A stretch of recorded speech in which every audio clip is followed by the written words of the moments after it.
morning. This is a special broadcast coverage of the coronavirus crisis using the combined forces of TV5 and Signal TV's One News, Radio 5, and One PH.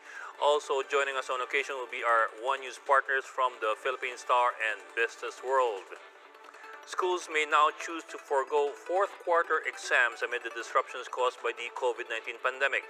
The Education Department has issued a memorandum setting the formula for computing final grades without final exams. This will apply only to areas affected by class suspensions.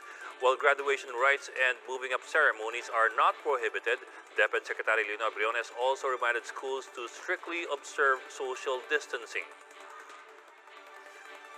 Several provinces and key cities outside Metro Manila have put up their own defenses against the coronavirus pandemic.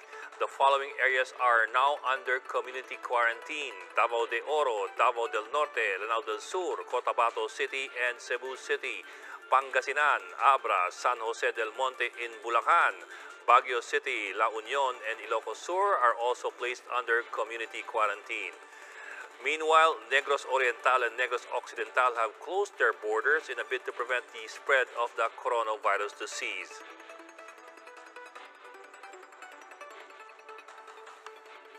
And now to clarify certain guidelines under the expanded enhanced community quarantine, we have with us on the line Presidential Spokesman Salvador Panelo. Good morning, sir. Thank you for joining us today. Good morning, Ed. Yes, sir. Sir, just some clarification on the travel restrictions. We understand that the latest order was for our countrymen to have 72 hours to get out if they need to. However, the DOTR earlier said that Filipinos are no longer allowed to fly out beginning today. So just some clarity, sir, on which one stands. The 72 hours, you were asking with respect to the 72 hours? Yes, sir. Filipinos? Yes, sir, for Filipinos. Going abroad. Going abroad. They're not allowed to go abroad anymore after the 72 hours. Yes, sir. So the 72 hours is the one that stands. Is that correct? Yes. Yes, sir. Yes, sir. And then, sir, another thing. On last night's message by the President, I'm certain that our fellow Filipinos appreciate the fact that the President is very concerned about whether or not poor Filipinos will have enough to eat during the quarantine period in Luzon. And at the same time, the President put the responsibility of making sure that nobody goes hungry on the shoulders of barangay officials. Just some clarity, sir. Exactly how are we going to operationalize this with poor people perhaps not being able to travel because of the lack of PUVs and PUJs? There should be a system by which they can deliver the food supply to them. First, they should have a listing of those who would be needing them. Yes, sir. And then they would have to create a system by which they will be delivered the food to them. So that will be devolved on the barangay officials beginning today? Yes. Will the barangays have that capability or the resources to do that, sir? Well, on their own, some of them may have, and then with others, there will be civic-spirited members of the community who can help them. So, like the DSW, for one, we have that. Yes, sir. And I suppose we are looking at as well civic groups to pitch in. Yes. Because right now, the spirit of pioneer must prevail among all of us. Well, sir, moving on to another issue. Beginning at midnight, I think Luzon itself, the mainland, has been locked down. Exactly how are we going to operationalize this lockdown of Luzon? Are we going to close the ports, for example, in Sorsogon and in Batangas City, going to the Visayas? I'm sure the PNP has already their own system of how to do it. Should you need more clarification on that, I would refer you to the Secretary of the DILG, because he is the one in charge of that.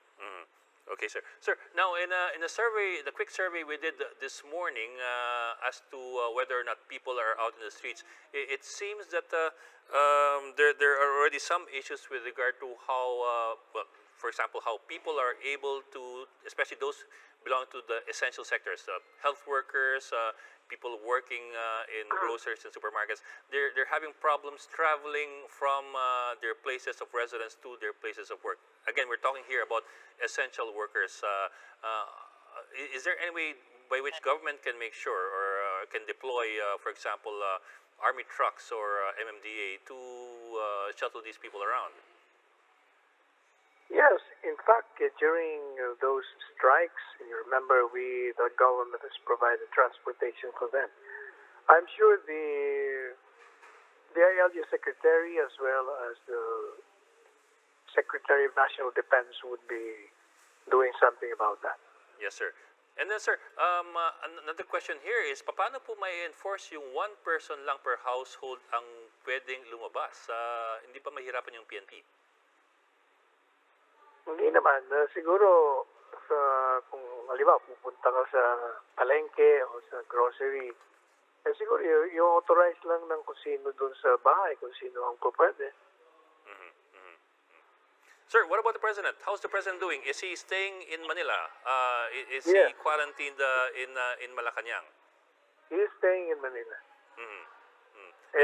Lahat naman ng may asawa, na-quarantine na tayo since marriage.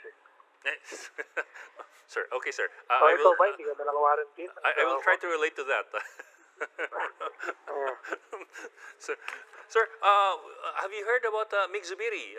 He has tested positive for the COVID-19, and surprisingly, he was asymptomatic. He does not seem to show any symptoms of the disease, which I think for many people is a bit worrying because, well, here's somebody who's tested positive, a high-ranking official, pero walang outward symptoms.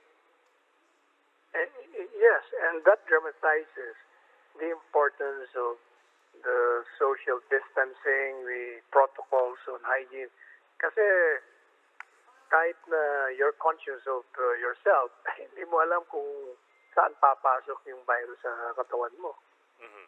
Actually, sir, Mig Zubiri was saying that he was very, very disciplined when it comes to social distancing. I mean, he thought of himself as a good example of how to do social distancing. Tapos nabigla siya na tinamaan pala siya ng virus ito. Also, sir, si Senator Zubiri was not even in the Senate hearing kung saan merong resource person na positive sa COVID-19. He was not even there. Ed, ganito yan, Maaring wala ka doon. Wala rin ako doon. Pero alam mo kasi, paano mo makuha yung virus? Yun lang pag bukas mo ng doorknob. Yes, sir. Doorknob lang. Pag may virus doon, makukuha mo na. Dahil pag yung kamay mo meron, hawakan mo yung mukha mo, sa bahay o kung nasaan ka, makakuha yun. Kung nandun ka naman sa opisina mo, yung pala, yung surface ng mga lamesa mo, meron. Tatamaan ka din. Marami Kaya ako nga kahapon Pagpunta ko sa opisina, hindi ako gumamit ng elevator, tapos yung doorknob, palagi ako may tissue paper. Dapat ganun lahat Yes, sir. Otherwise, tatamaan ka. Hindi Yes, natin sir. alam Sir, may I ask you kung kayo po ay naka-quarantine sa opisina o naka-quarantine sa inyong asawa? Sa asawa, siyempre. Sige, sir. Ipagpatuloy po natin yan. Maraming salamat po. Secretary Sal Panelo, thank you for joining us and we hope you have a good day. Thank you. You too. That's the latest on the enhanced and expanded community quarantine in Luzon. For more updates, follow News 5, the Philippine Star, and Business World Online. I'm Ed Lingao. We are One News.